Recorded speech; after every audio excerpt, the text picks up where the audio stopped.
'Twas the night before Beefmas, when all through the dark not a charcoal was burning, not even a spark. The grill tongs were hung by the lighter with care, in hopes that a fire soon would be there. The children were hungry from a day on the sleds, while visions of prime ribs sizzled in their heads. And Mama in her apron, and I in one too, were already drooling with thoughts of au jus, when inside the grill there arose such a flame, I had to step back, but soon had it tame.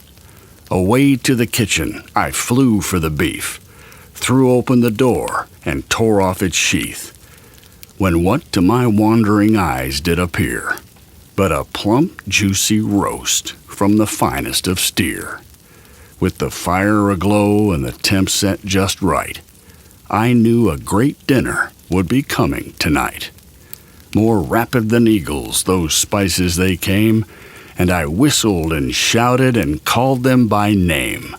Now pepper, now salt, now garlic and thyme. On rosemary, oregano, be one with that prime. To the top of the porch, to the top of the grill. Now cook away, cook away, cook away you will.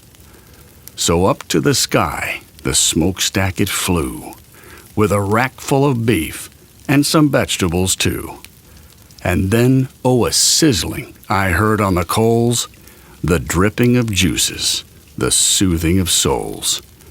As I savored the smell and was turning around, down the hall our two children came with a bound. Their eyes, how they twinkled, that smell, how merry, licking their lips, prepped for all they could carry. Now listen, I said, there'll be more than enough. Though patience is a virtue, the waiting is tough. For in order to make sure the prime rib is its best, after it's cooked, we must let that beef rest. So we all set the table, readying our bellies, putting the final touch on the brown butter jellies. Then I grabbed our best platter from the very top shelf, and then lifted the grill lid with a grin to myself. A tear in my eye as the smoke cleared my head soon gave me to know I had nothing to dread. I spoke not a word, but went straight to my work, carving and slicing, then turned with a smirk to my family, all waiting with appetites great, and giving a nod, I filled each and every plate, tender and tasty and perfectly seared, and away they all ate till their dishes were cleared.